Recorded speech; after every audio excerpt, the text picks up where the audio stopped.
Welcome to the Beasts of the NFC East podcast. I'm your host, Sean Gnitzcavich, with my co-host, Jeremy Goode. And everybody in the NFC East sucks after week 9, except for the Eagles. So, Jeremy Goode, what is good? Yeah, what a week. Bye week. No one, the Eagles didn't play, and yet somehow they benefited off of several games. Pretty amazing. I was traveling after the 1 o'clock games, watched the 1 o'clock games. A lot of good games. I keep on saying that, but I don't know. Closer games, high scoring. I know a lot of people like high scoring. That means good games. I don't know about that, but entertaining week of football and bad week for the division, no doubt. All 3 games, all losses. But what are you gonna do? Yeah. Well, I'll tell you what you're gonna do. You're gonna lose faith. You're gonna lose hope. As somebody for the Giants again, just starting off abysmally, and it just. I guess the big news here is the Washington Commanders, whose season already looked like it was a dumpster fire, is now the dumpster has exploded, and it looks like it's just totally done. Jaden Daniels obviously had the gruesome dislocated elbow injury. We don't really know exactly what's happening with that just yet. It was his non-throwing arm, which is good. I remember watching it. I was like, "Oh, it's his knee. Oh no, it's his. Oh no, it's his throwing arm. Oh no, it's not his throwing arm." But regardless, right. It's like it shouldn't have happened. They were down 21 points, 31 points. No, more, 31, right? 31 points in the fourth quarter. It made zero sense to have him in there. And I know Dan Quinn has kind of made his apologies. But prior to that, too, Jaden Daniels did not look good, man. No. And the Commanders' defense looks awful, too. I mean, like you said, they gave up 38 points. They also lose with Marshawn Lattimore for the season with a torn ACL. Right. It just looks like, the moves they made this offseason, and we've discussed this, when they made the moves in the offseason, they kind of seemed like those were almost like Hail Marys and prayers, just adding all these older players. And obviously the Debo one looks like it worked out, especially with Terry McLaurin still dealing with a hamstring or quad. Right. Has not seen the field at all this year. If you're a Commanders fan, it sucks. The Giants, we suck. We kind of assume this. At least we still have our little bright, shiny quarterback that we're who's also running a little bit too hard and see, he's not as bony as Jaden Daniels, but it does make me nervous, with all of the gruesome injuries with Cam Scatterbo and Jaden Daniels, every time I see somebody get tackled weirdly, I'm like, and it's like, okay, they're fine. Yeah. But this season has been a season of gruesome injuries, man. And it's not even the concussion stuff. It's just all over. What are your thoughts on everything, Jeremy? Yeah, it's unfortunate. I don't think you want to go about your division winning it or competing in it with playing teams that are playing your opponents that are injured because of season injuries, because of bad injuries. Washington, we've said this before a few times. They chose an interesting round the offseason to go older. I didn't like that from the start. It's bold. Again, I'll give Peters credit. I'll give Washington credit. I like that they were thinking about the fact that Daniels was on a rookie contract and to attack this from the start. Props there. Problem, I don't think they were getting good enough players, especially those who were older. You're right, Sean. Debo has been good in that system. I think you probably could have been more aggressive and gotten maybe a better receiver, possibly. Yeah. McLaurin, they gave him a contract in the offseason. What is he, 29 years old?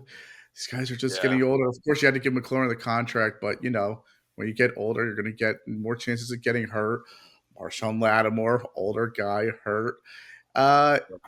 It's unfortunate. Washington was given a lot of credit last year, as they should. They went to the NFC Championship game. They were also barely getting by teams in the regular season, but they were winning. And now you're in the situation where you're not winning. You got to point fingers. And just like they got a lot of praise last year, they should be getting a lot of criticism as well. This is not their year. They really have to, especially because they do have an answer quarterback if he's healthy. They have to reconfigure this team going forward because they'll just waste his career. Yeah, I mean, I think I've seen a lot of people say like this is a total gut job after this season, and I don't know if like Dan Quinn, I feel like was a candidate for Coach of the Year, but you know, we have somebody who won Coach of the Year who shouldn't be a coach anymore in the New York Giants. But I mean, Joe Witt, his defense is awful. I think he's definitely, if there's a scapegoat, I don't think Joe Witt, defensive coordinator for the Washington Commanders, makes it through this offseason. Cliff Kingsbury, who looked like a wonder boy last year, I feel like is just, to be fair, he's not really working with much this year, but still, it's definitely stalled. Yeah. And you're right, Sean, when you said a week ago or 2 weeks ago, like, they might be missing Brian Robinson. I get that Brian Robinson wasn't like the sexy lead back. It worked enough. And in what they have in the run game now, obviously Eckler got hurt, but their committee approach up until this year worked.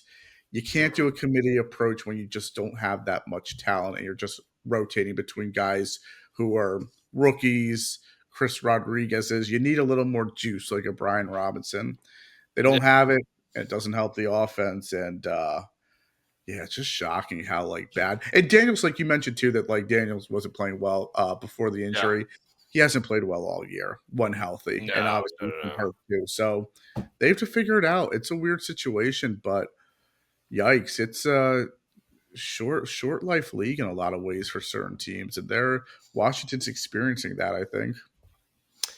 Yeah, I mean, I think we kind of saw it too with the Texans. Like they had that great year with C.J. Stroud, not to the extent of Jaden Daniels and the Commanders even, but he regressed. And I think like they were worried about like a C.J. Stroud regression. This is worst case scenario. Like the whole team got blown up. I mean, and the Texans dealt with those injuries last year too. Like they lost Stephon Diggs, they lost Tank Dell. You know, like they dealt with their own injuries, but yeah, it doesn't look good. And Luke McCaffrey too, who's kind of started to emerge as a wide receiver.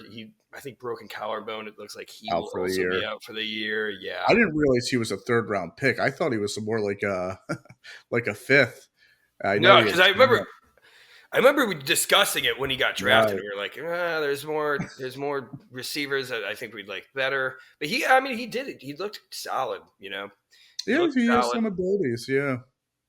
Yeah, his brother played pretty well against the Giants, and Brian Robinson. Speaking of Brian Robinson, yes. I mean, we're going to break down all these games one by one, but it is the NFL trade deadline as we speak. The moves so far, the Philadelphia Eagles are the biggest buyers, as they should be. I mean, at this point, I don't think any team with 3 or fewer wins at the trade deadline should really be hunting for that winning piece, unless somebody's available at a good price. For the future, who's under contract for the future too. Right. Yeah. Yeah, like the Giants a few weeks ago, it was like the hottest thing. Like I couldn't go 3 posts on my Instagram without seeing like a trade rumor for Chris Olave or Jalen Waddle, which people still want, but I don't think you're getting them for a second. Which and at this rate, you know what? The Giants are going to have a high pick. There's some really fun wide receivers at the top of the draft, and I'm already looking there. We got the 5th pick right now, but yeah, the Eagles. You guys got Michael Carter, who you traded John Mechie for, and what, a sixth round swap? 6-7 swap, I think. I'm pretty sure. And then you guys also acquired Jaire Alexander for a 7th, correct? Or was that a 6th? Yes. For a 7th. One of those. One of those. 6th or 7th, yeah. And then Jaelan Phillips for a 3rd. So that's exciting. You know, you have some big names there. Jaire Alexander kind of fell off. Like he's no longer the top 3 cornerback in the league that he's been. Plus, he's kind of a head case. But you guys are used to head cases, so I think that's we've had a few. And Jaelan Phillips is, he's dealt with injuries the past 2 seasons. I don't think he's had a complete season since his sophomore year. He's on his last year of his contract, 5th year option. 5th year option. How do you feel? How are you feeling about Jaelan Phillips? How are you feeling about these collective of trades here? Yeah, I mean, the Eagles don't have a cornerback too at the moment. I think when Ja'Cory Bennett comes back, that's interesting. I don't mind the corners they traded for because if it doesn't work, they're back to square one. With a team that like is so deep, so talented, with such a hole at cornerback too. Toss out Jaire Alexander. If it works, cool. If it doesn't, that's okay. You didn't give up much. I don't know Yeah. if it'll work. I think it might not, but it can't get worse than some of the things they've tried out there over the last few weeks and prior as well. So low risk there. Phillips, third round pick, obviously that's a significant, talented player when healthy. They needed edge help, fits a need. It gets him out of a bad situation in Miami and gets him into a winning club. If they lose him in free agency, they get a comp pick for not this year's draft, but the year after. So I guess that helps. You got to take risks like that. Third is high, but hopefully with the comp pick, if he leaves, you're okay. And if he plays well, that means good things are happening. So if you lose him free agency because of that, maybe you got a Super Bowl along the way. So good to be active in their situation. We'll see what hits, what doesn't, but any winning team, you gotta keep making moves. Eagles haven't had much luck either, Sean, during the trade deadline trades over the years, but you still have to make the trades in these situations. You got to keep going after it. So good so far. I like Phillips. I think he's a good player. Please, knock on wood, just stay healthy. Yeah. I mean, because we discussed this before the podcast, but I remember he medically retired in college. Yeah, because of concussions. I know he was a musician too. I really wanted Jaelan Phillips in that draft. That was when the Giants were very needy of edge rushers. We ended up getting Azeez Ojulari in the second instead, and also passing on drafting Micah Parsons, which was very smart of Dave Gettleman. But Jaelan Phillips, I feel like because you're talking about your luck on the trade deadline, like you guys didn't you traded for Darius Leonard one year, who ended up becoming Shaq Leonard. But he was kind of at the end of his career. Bad, and he's traded for Golden Tate. Didn't do anything, but had a big touchdown against the Bears in that playoff game, which helped, but didn't do much. Who else? Yeah. Kevin Byard last year. Kevin Byard 2 years ago didn't do anything. Yeah. And who was the Bears? How do I forget his name? The edge rusher. Oh, this is interesting. I'll look it up. What year was that? This was Super Bowl, the year they made the Super Bowl. And lost. It wasn't Leonard Floyd. It was right. It wasn't Leonard Floyd, but it was Robert Quinn. Oh, Robert Quinn. Yeah, he did absolutely nothing. They traded in 17, the year they won the Super Bowl. They traded for Jaire at the deadline. That worked out. But besides that, really nothing has worked out. But gotta keep swinging. You gotta be aggressive. And Eagles fans also. You can't criticize Howie because he's doing his job. He's taking he's swinging the sword. He's making the move. So that's what you want out of a GM. He's doing his part. It's an active off season. It's an active trade deadline season. But I think a lot of the moves make sense. Yeah, for the Eagles especially. I feel like for the Ravens too. Like the Ravens. Yeah. Obviously they dealt Jaire Alexander. I see them. And they just traded for who they just trade for too? Draymond Jones. Yeah, Draymond, good player. From the Titans. Yeah. Yeah. There's some other big names still out there. Do you think if Howie makes any more moves, I guess by the time this is out, trade deadline's going to be over. But if you're speaking into existence, do you think there's anybody that you guys might I don't think so. I think he's probably done. It helped that he got the Michael Carter deal a week early, and then it helped that he got the Jaire Alexander deal before the weekend or during or Saturday, whatever. So it had time to do another deal. I don't think he does anything else. Maybe he trades a few guys who are buried on this depth chart, but again, I don't think they have that much value. So I'll say they stay put where they are. Yeah, I know Jalen Hyatt and Evan Neal are both like begging to get traded from this team. Jalen Hyatt finally was active this week for the Giants, and he was returning kicks, and he didn't really look that explosive. But also, like, who's going to trade anything for Jalen Hyatt? Like, if anything, right. I feel like a 7th tops, unless somebody's desperate, and like it's name hunting. But like a failed third-round pick who's done nothing in 3 years. Some of these players need to realize that if the team could trade you, they would, but they're trying. Yeah, but they can't. So fill in why they can't. It's funny too because a lot of Eagles fans are like, we have Jeremiah Trotter Jr., who is in his second year, doesn't have much of a role because we're so deep in linebacker, but is an intriguing player and looks good. And everyone's like, oh, trade him. You could get a pick, maybe like a 4th-round pick. He has no value, guys. Didn't you draft him in the 4th round? We drafted him in the 5th, right? 5th, he is an intriguing player. Maybe in the off season, but he has no value right now. Even if they're intriguing, no value. So some of these people need to realize, and players need to realize, that they can't get moved because of their own play and inability to get on the field. Harsh reality. Yeah, it is. And the reason why we're talking so much about the speculative trade deadline is because, man, these games were just freaking stinkers. These games this week. But is there any other trade deadline talk you want to get into? Did we mention? The Cowboys traded for Logan Wilson. 7th-round pick for Logan Wilson. Logan Wilson is 29 from the Cincinnati Bengals, who have the worst defense. Well, actually, the Cowboys. I don't know. It's like a toss-up. So you guys just picked a player off who's literally losing snaps and getting benched on the Bengals. Right, on the worst. I think I looked up his PFF grade because, I mean, like, stats for linebackers play. I think he was like 60th out of 80 linebackers of the season. Was that? I think that was correct. Or 40th out of 60. Yeah, he was. He hasn't been playing great this season. I don't know. I don't even know. I was thinking about it though. I guess Jerry Jones compared him to like Leighton Vander Esch style wise, and I mean, I guess like it is kind of crazy. Like the Cowboys have drafted really good linebackers in the first 2 rounds that have dealt with injuries, and then they play great, and then they deal with another injury. Like 3 in a row. I mean, Leighton Vander Esch played elite, like short career, got cut short. Jalen Smith, who ended up on the Giants after he was washed and injured. And then Sean Lee.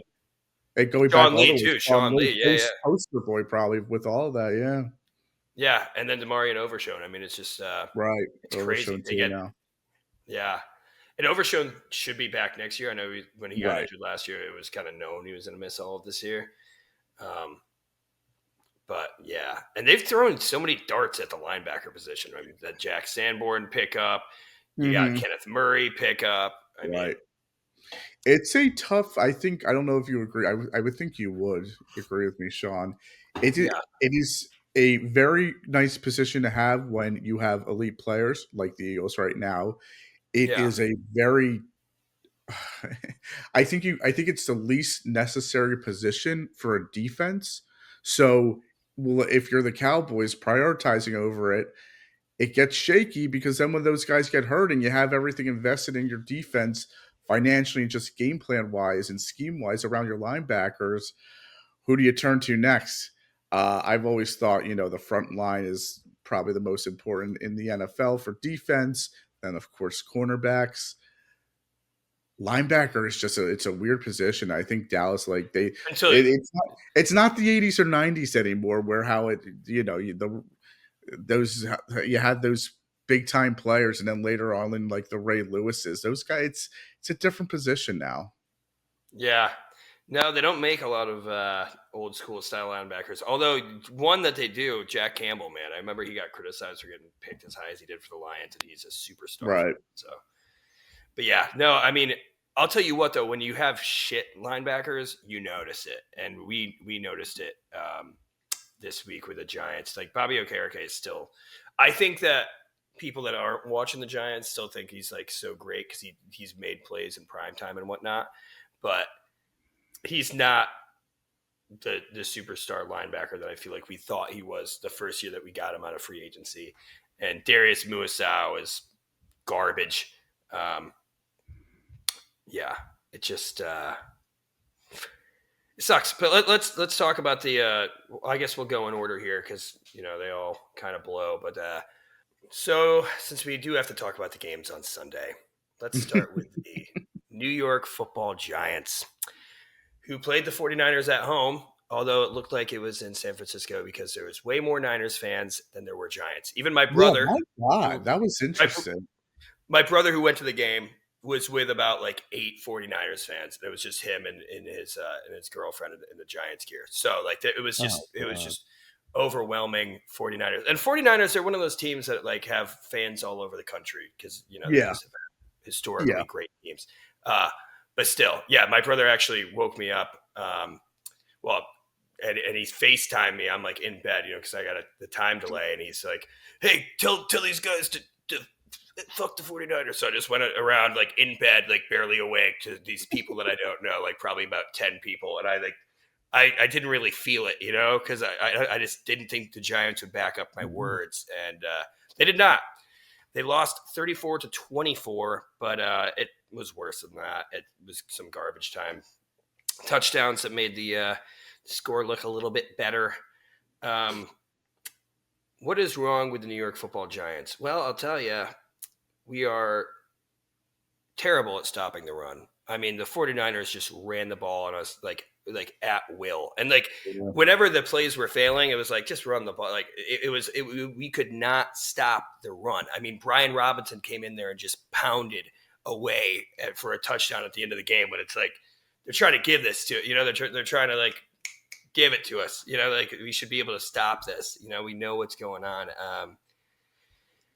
And the 49ers are just as injured as us. I mean, it was tough to watch, man. It was tough to watch. It felt like, and I've heard other people say this, but I was thinking it too, especially like Jackson Dart, if you look at his numbers, if you look at, he broke another record for like another rushing touchdown, passing touchdown, 4 in a row or whatever, the only rookie quarterback to ever do it.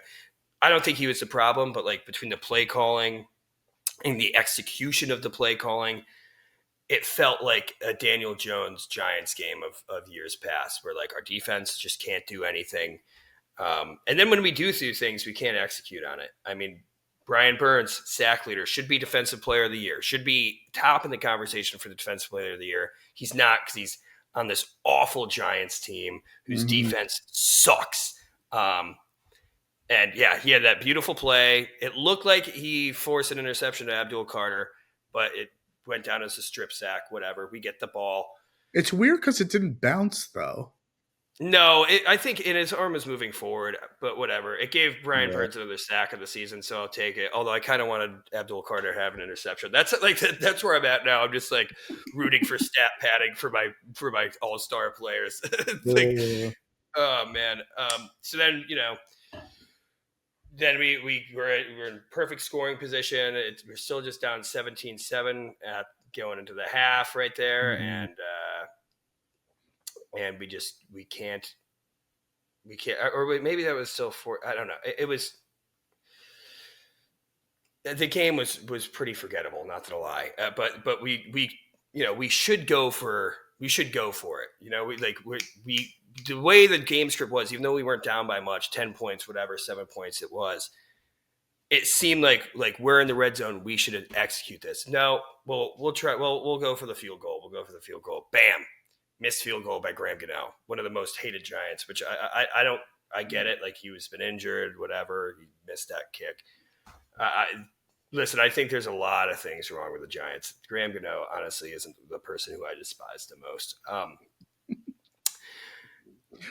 Sean, what did you think when he said at post game he made all his pregame snap kicks? Oh yeah, I good for you, man. Yeah, I do. I will say, practice makes perfect. I do feel like I get that they're being defensive and they want to defend their honor. So I get that. But yeah, take a hit. My God, this is New York, for goodness sake. How are you saying that to New York fan? My God. Yeah, I was actually watching Jordan Renan's Breaking Big Blue podcast, and he Okay. was talking about how like Graham Gano is always kind of like that. Like he's a little snippy. Like Yeah. he's always like he's not. Which and it almost like he's like why are you even questioning me? Which I get as a kicker. I feel like it's so much confidence, so I kind of respect that, you know. Totally. But Yeah. it's also Totally. like you suck. Yeah, I mean, And if I'm a Giants fan, Eagles fans would lose sleep over stuff like that. I would yeah, move on. I wouldn't like. Obviously, I wouldn't like. I don't agree with his comments, and I don't like them. But like, I wouldn't yeah. waste my time on comments like that. I know Eagles fans do. It's stupid. But like, yeah, not the not a great thing to say, especially when you miss that field goal in the first half, which was it really felt like deflating going after like, everything after that, which might not be totally fair, but yeah, just got to make your kicks.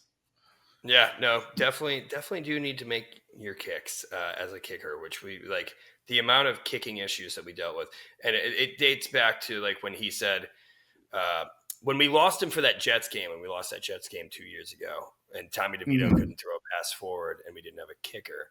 He went into that game, and he knew that he was going to need surgery the next year. He's like, I'll have it next year, but no, he actually needed it then because that game showed that he couldn't kick. So he's just, I think, I don't know why we're still trusting a kicker who has health issues, and it seems like he's not being upfront about the severity of his injuries. Offensively, Jackson Dart was able to make plays. The drops are just suck, dude. Theo Johnson, every single week, he's good for two just gut-wrenching drops, dude. Like, he had a sick touchdown, whatever, to start the game, but like the drops have been awful. Darius Slayton drops a deep touchdown pass from Jackson Dart at the end of the game. We still end up scoring. Yeah, it was a beautiful ball, and I have him on I started him on my fantasy team, dude. Not that that matters, but it does matter to me because, I'm just holding on to whatever I can.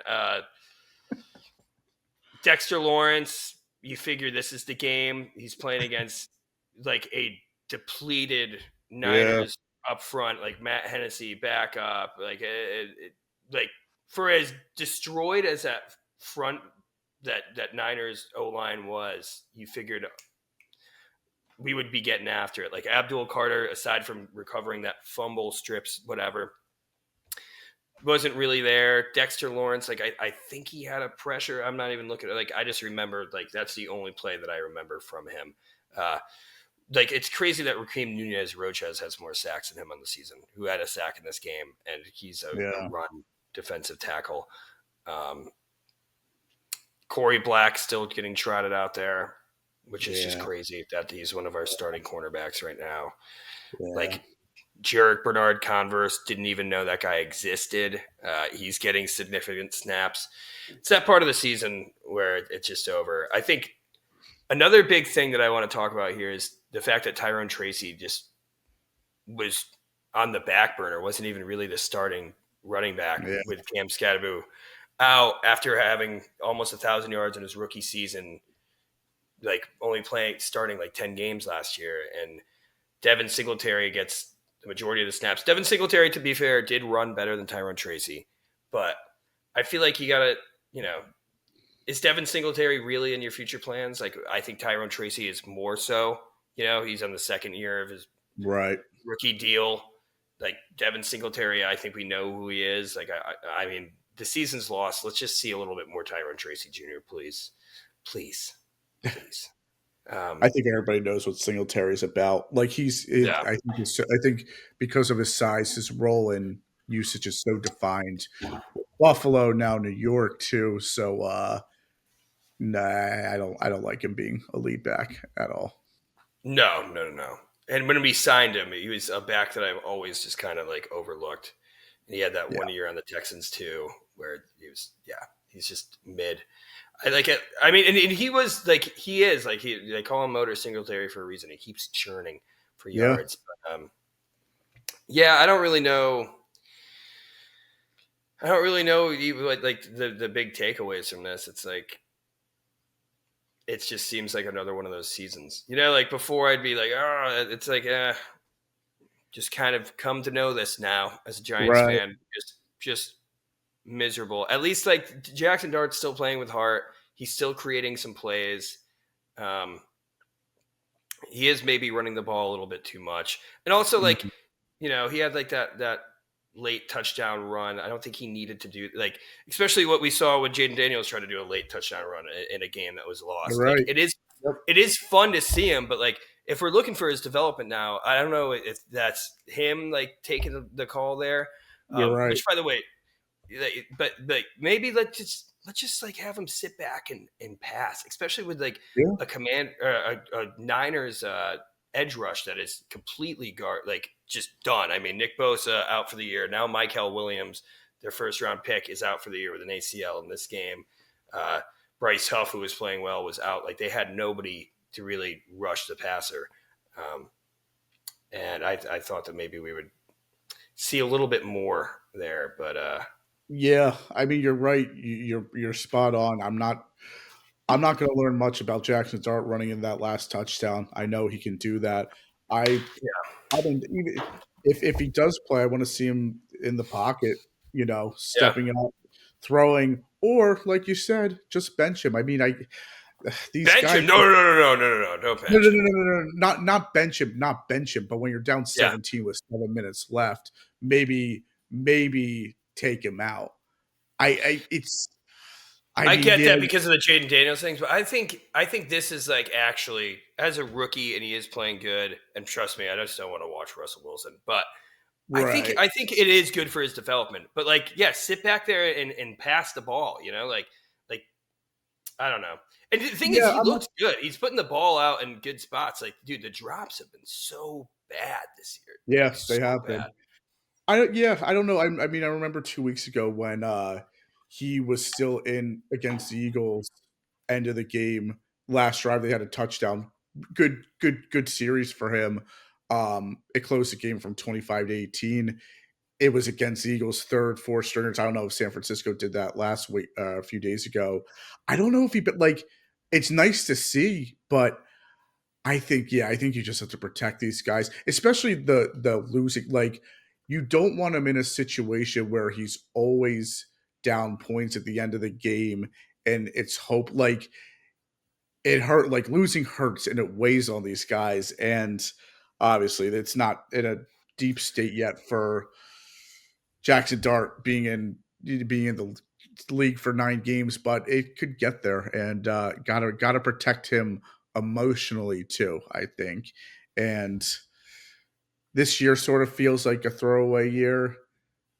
Keep him upright. And I think it also hurts the Giants just seeing that Daniel Jones is having the year that he is, even though I don't think he's still that good ultimately, and I think they'll fall. I think Pittsburgh revealed a lot, but it just stinks that like he's doing so well. And once Dable gets fired and Joe Shane get fired, I think the Giants will be a better team. But until then, just tough. Yeah, I think this could have been a winnable game. I think I like Mac Jones. 100%. Mac Jones will always be my baby, but San Francisco on the road with all their injuries, and even though Mac Jones is in today's NFL a decent option at quarterback too, still a quarterback too, and he's not going to overwhelm you, but he has been operating that system okay. But like, dude, totally, yeah. Passing wise, like, I mean, they're kind of depleted too. Like, Christian McCaffrey, who's been their leading wide receiver, was the best in the passing game. But like, there was nothing crazy that Mike Jones lit it up. But when you're talking about firing Shane and Dable, I don't know. We'll see, because I guess the rumors are people who are like in the know. It sounds like Shane will be safe no matter what. So Dable's got to be gone then. Dable is definitely, I think, is gone, which sucks.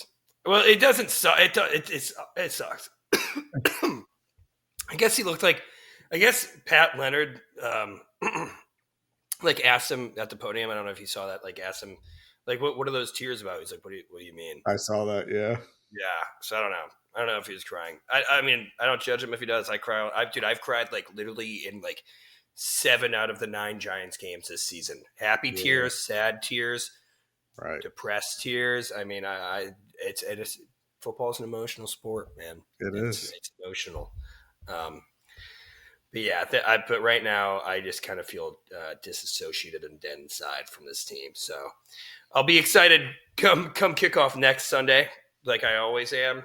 But I'll see how long it takes until the Giants just destroy it. Like you have a beautiful play like that, Brian Burns, dude. Like, you're like, yes, life, and then bland play. I mean, the play calling wasn't complete ass, but just lack of execution. All right, here. I think that's enough of a Giants losing team. Let's go to another losing team. The Washington Commanders, who also lose at home to the Seattle Seahawks, 38-14. I feel like we kind of touched on like the biggest things here. Just talking about the injuries, like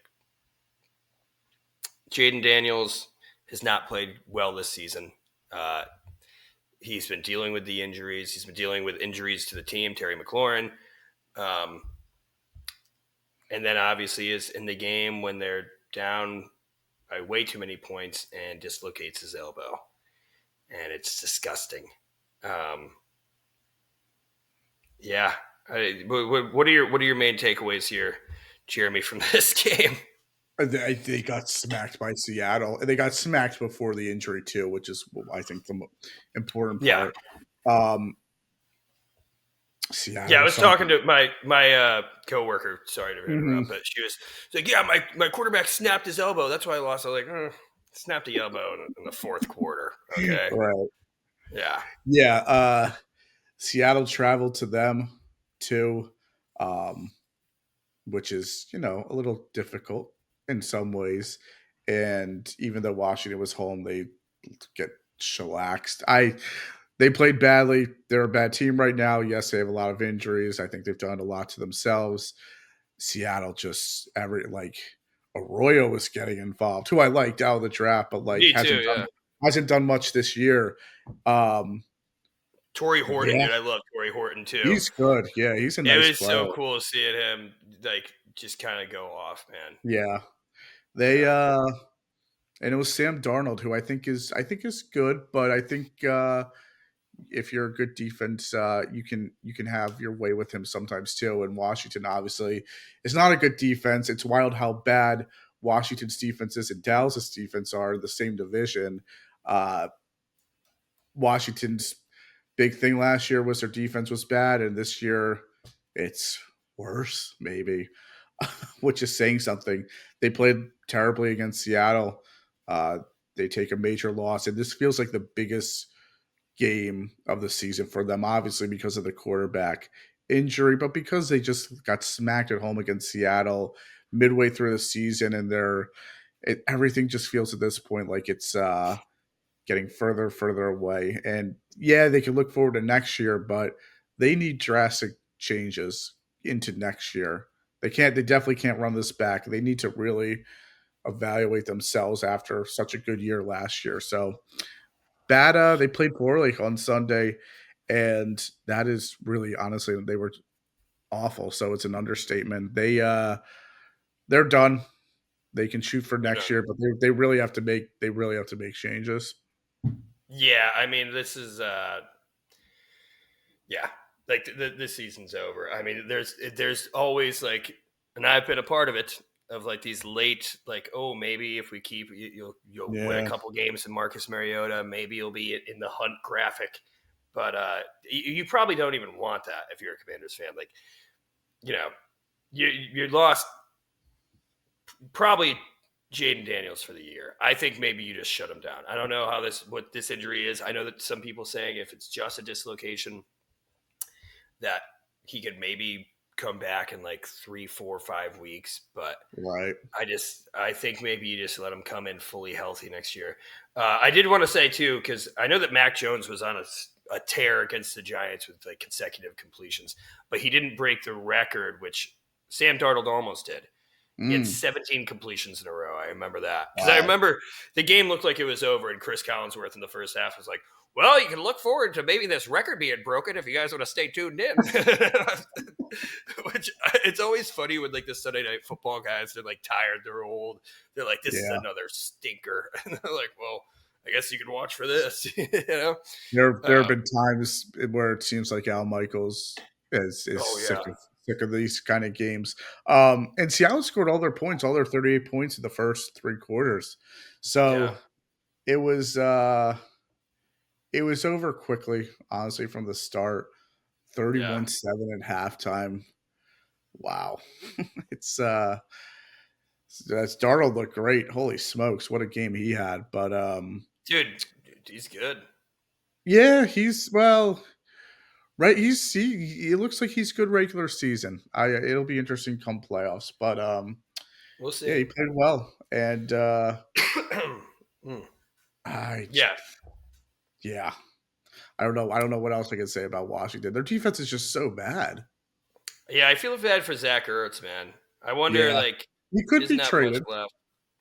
I was thinking that, but I feel like he almost I feel like he's felt galvanized on like the Commanders. Like, it seemed like he had such a good role last year in that NFC Championship run. I know that he's another. I mean, he's like what 36 now. Like, there's players like, I mean, I don't think that you get anything for him, but you should try to shell off Bobby Wagner for whatever. Do you try to shell off Von Miller for whatever, you know? Oh, yeah, totally. Von Miller. Yeah.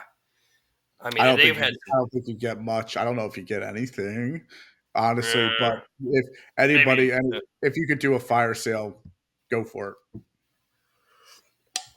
Like I said, this is going to be, by the time this is out, we will probably be at the end of the trade deadline. But yeah, Treylon Burks, man, I forgot they picked up Treylon Burks. Didn't really do much. One catch. Yeah,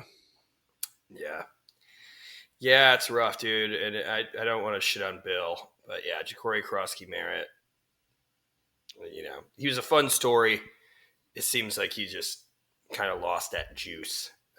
Yeah, kind of also not fair to him because like Washington just like they don't really have a plan at running back, so they just fall back on, you know, guys who aren't making money, which makes sense because if you can get a lot out of guys not making money at that position, you can put it elsewhere, still be productive at the running back position, but it also could catch up to you, and it's caught up to them. Yeah, I think they'll probably invest in the draft next year. I mean, like I'm already at the draft. I'm like looking at, what other team needs? You know, it's like, it would help. We've seen with Dallas when Dak plays well, it's because he has a really good running back with him.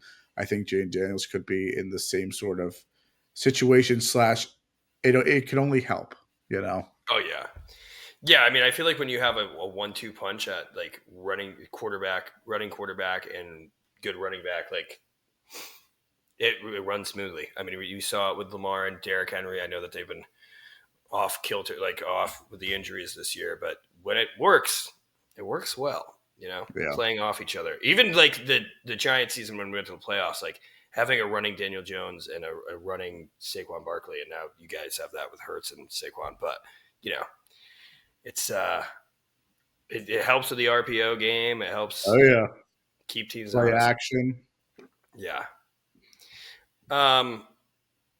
Yeah, I guess we can just move on to the Monday Night Football game, which was also a stinker. It's just hard to be excited about this week of football if you're a fan of the NFC East. I think everybody would feel just deflated. I feel great.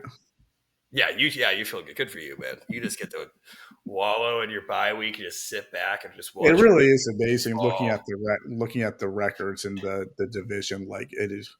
Oh my God, it's bad. Yeah, I mean, if you told me preseason that the Giants would be one game back from the Cowboys and the Commanders, I'd be like, dude, we're making the playoff now. Right? Yeah, true. That's a good point. It's interesting how that's not the case, but how the records are. Yeah, it's weird. Wow. They're bad. Arizona Cardinals.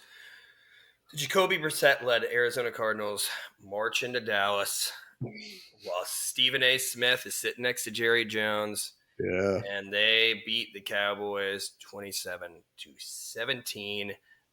Also a pretty garbage game. The Cowboys defense is like the worst in the league, but they just got Logan Wilson, so that'll be okay.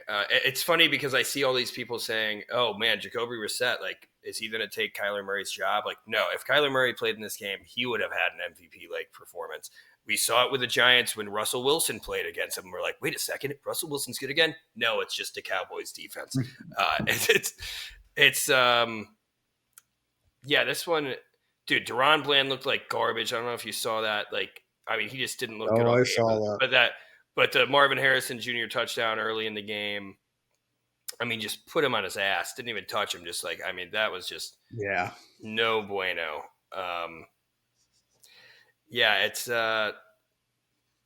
It didn't look good for the Cowboys. Although, you know what, dude, they did stall the Cardinals in the fourth quarter. Held them. You know, they had a chance to come back. The defense kind of woke up in the fourth quarter. Donovan Ezeraku had a nice sack. That was nice. And Kenny Clark also played well. Jadeveon Clowney. Dante Fowler, I think, got injured. I don't know the exact what's going on. It looks like he returned. Okay, yeah, so he left the game after he sacked Jacoby Brissett, but he was okay. So he's fine. So that's good, I guess. You know, he got out to the quarterback. What are your thoughts on this game, Jeremy? Wow. Listen, this Dallas defense is atrocious. It's almost like, Sean, if this team had, like, I almost don't blame them to a degree where it's like, if this team just were lucky enough to have, I don't know, maybe like a Micah Parsons, the defense would probably be pretty much better. They're not in that situation. I guess they're never able to draft those guys, and I don't know. When you have a top 3 defensive player who can get to the quarterback, add pressure, everybody else, you know, their life gets easier on defense, and they play better. It's a trickle down effect kind of thing. Defense is awful. Offense should be better too. I don't love their offense. I know we were talking about this last week, how it feels like something's missing with their offense. I don't know what it is, but their offense didn't have it today. I think it's their O-line is actually, for once, not perfect. Because, I mean, like, if you want to pick apart their offense, like, dude, Dak has been dealing the ball. I mean, he had the interception. I mean, the turnovers with Javonte Williams, who, like, I was bartending last night, so I was watching the game as much as I could, and I leave. I'm like, okay, they're marching down the field, opening drive. And I'm like, wait, they didn't score. Javonte Williams fumble. Got the Jake Ferguson fumble. I mean, but like, you look at the skill players, like CeeDee Lamb is a top 5 wide receiver. George Pickens is probably top 15, I'd say. Like, he's been playing amazing. Jake Ferguson is like a top 5 tight end, arguably top 5 tight end, and Javonte Williams is top 5 in rushing this year. I think they're missing a home run hitter with in the run game. Possibly. Williams did statistically. I don't know. He looks so good though. He cuts through it. He looks like the Javonte Williams of old, which is why I'm starting to have faith in comeback players. I think they just need a little more speed around the team in every facet. Even though CeeDee's speed is fine, and Pickens. Well, they got Turpin too, obviously. Right. Yeah, it's been tough to find him a role on the off. Obviously, special teams, he's the best. But they might. I don't know. It's just posted up 17 points. Obviously, had a later touchdown too. This was that. It was a game that you chalk up for Dallas, and if you can't even chalk up these kind of games for them, wow, they're going to have a rough second half, in my opinion. Oh, 100%. I mean, it's been a rough first half. But you were talking about speed. I mean, Jaden Blue is a healthy scratch today, and he's a rookie. I don't know how. Maybe you do. That is a good, but maybe you do try to implement him, give you something different. But he's a rookie. I don't know. it's a weird team. I want to look more into them. I'm gonna do research for the next pod and try to look more into their offense, some stats there that might, but I don't know. But ultimately, their defense sucks. Their secondary No, their sucks. defense sucks. Yeah, and Go their O ahead. line. Well, no, I apologize. Yeah, but no, like I said, their O line. I think everybody on the O line gave up at least 2 pressures, except for maybe Cooper Beebe, who just came back, their center. But yeah, like it for once, and these are some developing players, with Tyler Guyton. Tyler Guyton, obviously. Tyler Smith is good, and then Tyler Brooks. Tyler Brooks, the Alabama guy. Guard. Tyler Booker. Booker, yeah. What am I? Yeah, sorry. With all the Tylers, like a lot of Tylers, maybe that's less Tylers. Well, we saw too. Guyton started last year, and that was a mistake. He was It was a good. I think the pick you could kind of get behind, but you had to develop him. And he started last year, and it was shaky, I think. And now, when you don't develop him and you just throw him to the fire, it's sort of just like standard with him, where like last year is this year. He didn't get time to sit and like really look and get coached up. Their line isn't great either, no doubt. No, and Marvin Harrison Sr. was criticizing how awful this Cardinals offense looked prior to this game, and they looked pretty good. And Marvin Harrison Jr. said that wasn't his thoughts; it was his dad's. But I thought that was kind of interesting. And I should have just put a bunch of money on Marvin Harrison Jr. after that, because I remember like Drew Petzing has been like, when they were talking about how Trey McBride wasn't getting touchdowns, like Drew Petzing was like drawing up plays to get Trey McBride touchdowns. Yeah. And after getting criticized by one of the best wide receivers of all time, you figured Drew Petzing would make a game plan where it was like Marvin Harrison all game, and it was. So looked good. Brissett has something to him. He's a very good backup, but he slings. Well, not slings, but he can move the ball down the field and get some points up.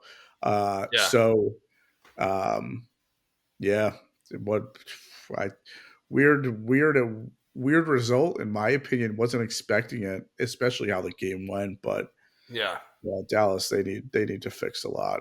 They're done.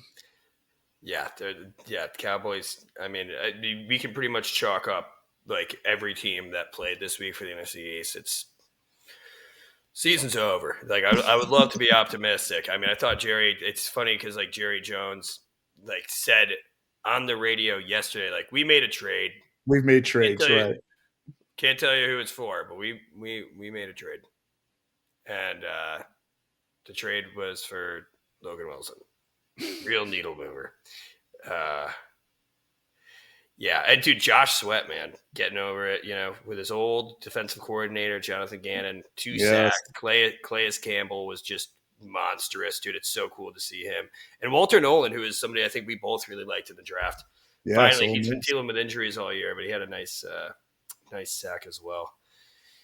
Yeah, Cowboys, I don't know, man. At least, I mean, I know they didn't put up points, and I know that they struggled, and like the 3 turnovers with like the interception and the 2 fumbles, like that obviously contributed to them not putting up the points. But like their offense does, at least they have exciting playmakers, on the offense. Yeah, they have. Listen, we've seen over the last few weeks, they can score 40 points, and even in my opinion, they're missing something too, and still they can put up big points.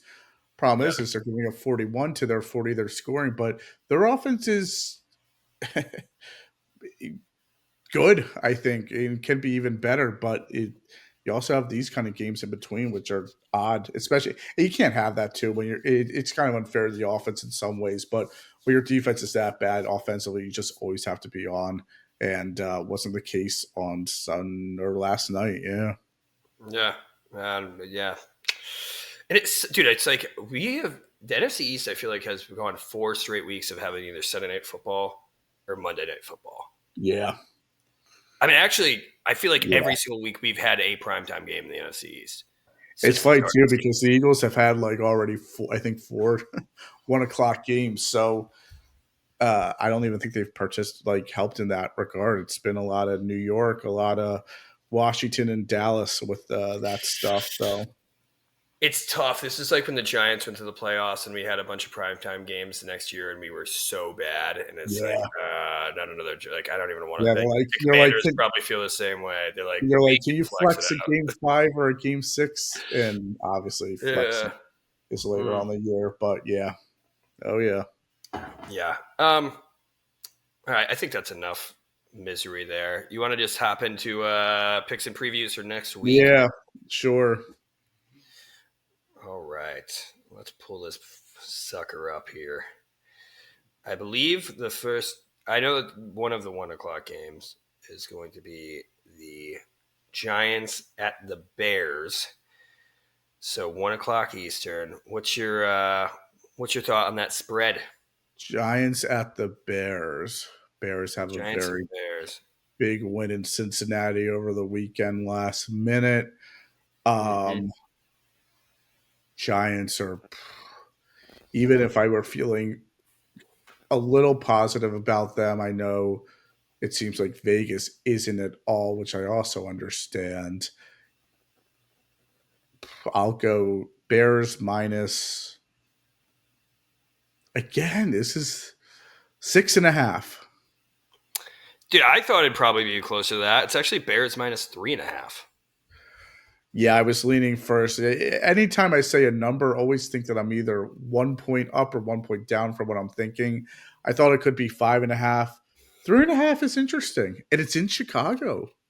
In Chicago, which is like, wow. I don't think we deserve that. I mean, I guess that the Bears weird. I do think the Bears are kind of fraudulent, honestly, too. Especially because they played such a bad Bengals team and almost blew that the way they did. But I would have thought there would still be a few more points towards Chicago, but look at you, Giants. Maybe go get a win. Wow. Yeah, I would like to. I would really like to get a win. I know, like the season's over, and I know I've said like I don't want draft picks, but I do want draft picks. But it just it sucks. Like we have so many great players that deserve to get wins here. It's not a fun place to be this early in the season where you're trying to be like competitive or get wins / root for draft picks. Yeah, that's miserable. It is fun even when you get into the in the hunt graphic. When you see yourself in the in the hunt. Like we've made some pushes back in the day. I remember actually like going on a run back when we had OBJ and Saquon Barkley for one season, and we were like kind of making a push to maybe make the playoffs and beating the Bears, who were starting like freaking Chase Daniel or something. I think that was what it was, but I don't know, man. I think Roma Dunze's dad wants him to get traded. Really? Yeah, that's interesting. That is interesting. He's had a great year. He just didn't. He had no targets, I guess, last week. Yeah, had a lot to begin the season, first 2-3 weeks, and yeah, tides have turned. I guess score prediction wise. Yeah, give it to me, Jeremy. I don't know. I want to. Giants just aren't playing defense either, but I think they'll get to Caleb.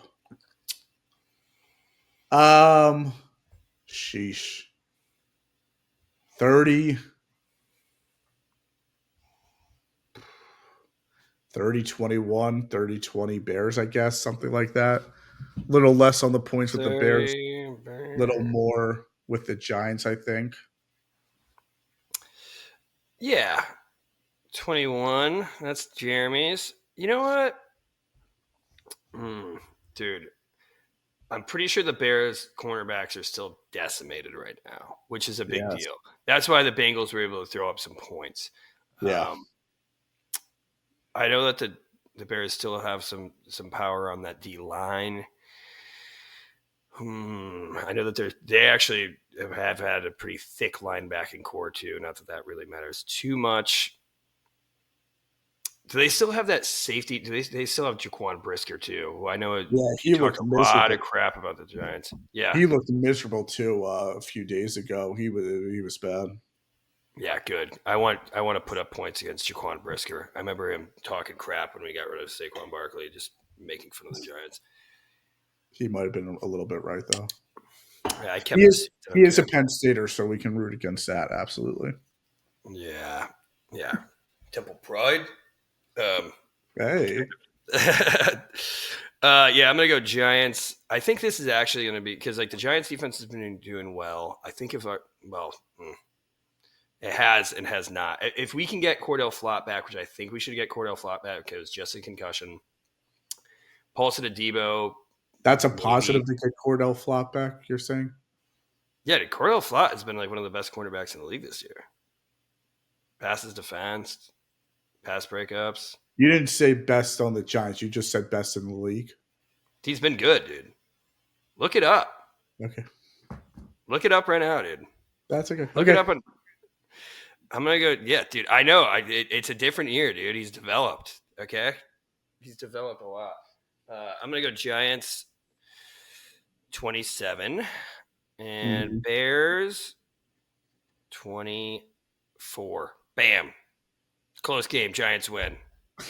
Reverse spread. There you go. I'm just trying to speak it into existence, but I can see it happening.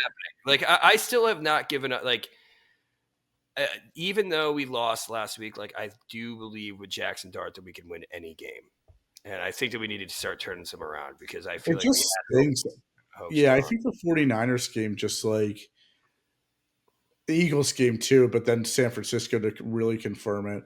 Not being able to stop the run at all and having nothing in the middle, it's just so hard to win in the NFL without that. And yeah, listen, the Bears are weird. I don't know if I really like the Bears that much, but yeah.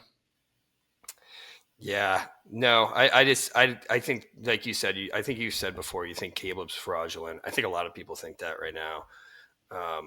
Kyle Monungai, dude, ran really well for him. Yeah. But, and with the Giants run defense, he might have another 175-yard game. All right, Commanders are at home again with the Detroit Lions coming in. They will probably be with. I'm pretty sure Terry McLaurin's not playing. Right. Marcus Mariota is playing. What do you think the spread is? Sean, this might be the highest spread in spread history. We could be going. If you told me it was in the 20s, I would say that sounds a little low. I'll go. I will go. I will. Yeah. Well, let's try Detroit minus 15.5. I think that's what it should be. I don't know why it's only minus 8.5, but it is only minus. It's in Washington, I guess. So yeah, but still, yeah. Well, the Lions just came off a loss to the Vikings and JJ McCarthy, so I feel like they're hungry for some kneecaps. No doubt. It's probably good Jaden Daniels isn't playing in this game because he would probably be missing a kneecap and an elbow. Yeah, this is a game where I'd think, Vegas is going to lose a lot of money. And then somehow they don't. So they somehow always know, but that seems 8.5 seems very low. Me too. I think this is like that's a spread that I would hammer actually. It's so weird. I might even buy points. And going into this week's game, Sean, with Carolina and Green Bay, Carolina was plus 12.5. Or 12.5. And Bryce Young was playing. He wasn't hurt. So I don't get that's bizarre. But Rico Dowdle, dude, is a superstar. I love him so much. We were so wrong about him. He is my favorite pickup. Well, we were right in Dallas. He is once you get off of Dallas, you become a good player, I'm convinced. So he's great. Wow. Yeah. Well, what score prediction for this one? I think we kind of alluded to it. This one's going to be. It depends. I feel like Detroit gets out early and then can slow down. So I'll give you a I don't know, dude. I feel like sometimes they just throw it on you. 45. Especially like they're running. Yeah, no, I get it. I'll go 45-13. All right, 45-13. I like it. I think this could be. Listen. I like it, dude. And you said 13 or 14? 14, right? I said 13. 13. So you think that they get real screwed? Did they go for 2 early on lose I it. think it could be a touchdown, 2 field goals. Yeah, that's true too. Yeah, I mean, I'm thinking something kind of high here. I'll try to be a little bit less. I'll do 35. Just 7 touchdowns. Just 7 touchdowns. Just 7. Nothing crazy. Huh.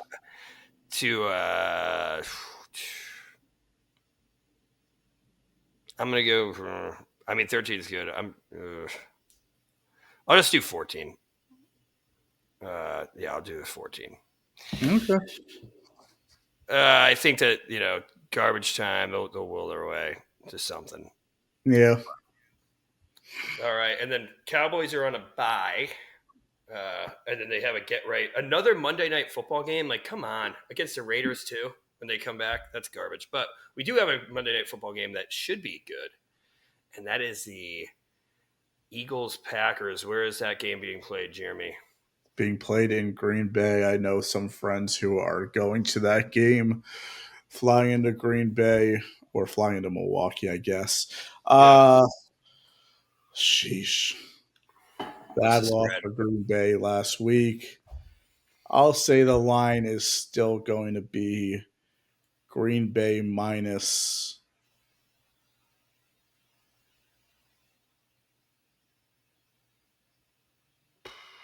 -2.5. Nailed it. Really? Yeah. I was debating 1.5 and 2.5, and it's still maybe a little early in the week to go down 1.5, but going down a half a point seemed a little more reasonable. Yeah. Hey, that's fair. That's fair. You nailed it. And you want here? I'll let you lead the discussion here. How do you see this game going? It's a good question. 2 good teams. Green Bay has the advantage that it is in their building, in their city. They were awful last week, which kind of hurts the Eagles because they want to get back on it. Tucker Kraft out for the year, torn ACL. Yeah. Luke Musgrave season. Yes. Maybe. Probably not. But maybe, yeah. Hey, at least next up in line. Yeah. I think the Eagles squeak one out. I think the Packers do play up to competition, unlike they did on Sunday. I'll go Eagles 30, Green Bay 26. Okay. Hey, I could see that. Not covering the spread for you. Man. I think this is going to be a punch-out game, and it's just whoever just ends up on top. I think it's going to go down to the wire. This is a wire game. I feel like it was when you guys played in Brazil 2 years ago too. Yes. You guys. Yeah. How was your playoff last year? I remember. It's like 22. You guys played in the playoffs. Yeah, they didn't. No. Eagles defense at that point had taken over. Yeah, well, I'll tell you what. Jordan Love's supposed to win the Super Bowl this year because he's 27 and he's the Green Bay Packers quarterback. That's what the scribes say. But on his 27th birthday, he played like garbage against the Panthers. Just because my fiance is a Packers fan and I'm not going to lose anything if I get this wrong, I'm going to go Packers 32. Oh my God. Eagle. Hey, listen, dude. Jaire Alexander revenge game. Do you think he's going to actually play? Yes, a little bit. I don't know how much he'll play, but I think he gets on the field a little bit. Yeah. I feel like he's going to be dying to play this game. I would think so. Yeah. That's a good point. Good component as well. Yeah. Yeah. Jaire Alexander, I mean, I feel like he had some hate for he got benched a couple times last year because of his comments. Yeah. Oh, yeah. So we'll see. Yeah, I got Packers 32, Eagles 30. I'm telling you, down to the wire. Wow. I am very much so looking forward to this game. I think it's going to be a really good game. Yeah, hopefully we can watch it if YouTube TV gets their act together. Yeah, I don't know what's going on with that, dude. Luckily, I have the ESPN, dude. It's rough. It is rough. It also is kind of annoying that I can't like watch my YouTube so they take it on two TVs. I know you can do the split screen, Right. but I just want it on two TVs, you know. I get it. But all right, Jeremy, anything you want to say before we wrap this up? No. Looking forward to getting back to football. Bye weeks are nice, obviously. Cannot have to worry about your team, but it's always good to get back to it. Yeah, and Commanders fans, Cowboys fans, it's me, Sean Gnitzcavich, diehard Giants fan. I know we don't really like each other, but at least we can empathize because we all suck. And I think we can all root against the Eagles for the rest of the year. So that's something, you know. And beautiful. I guess we're kind of competing for draft picks now. So instead of wins, but I mean, I don't know. Maybe Cowboys fans. I'm sure there's some Cowboys fans that still think they can get it together. They have Logan Wilson. So good luck with that, Logan. And we are the beasts of the NFC East. Like and subscribe. Comment. There was a Giants fan who I met at the bar that said that subscribed to the podcast. So if you're still listening now, good for you. Thank you. Did he physically show you he was subscribing, or did he say he did it? He hopped right in. No, he looked at he looked it up right in front of me, dude. One more subscriber on the list. So it's big. All right. Well, thank you guys, and we will see you next week when the Giants beat the Bears and the Eagles crush. I mean, actually, we're all playing NFC North. So, yeah. How about Commanders too? Let's all just crush the NFC North, huh? Take them down. Take a bite out of their kneecaps. All right. We'll see you then. Thanks.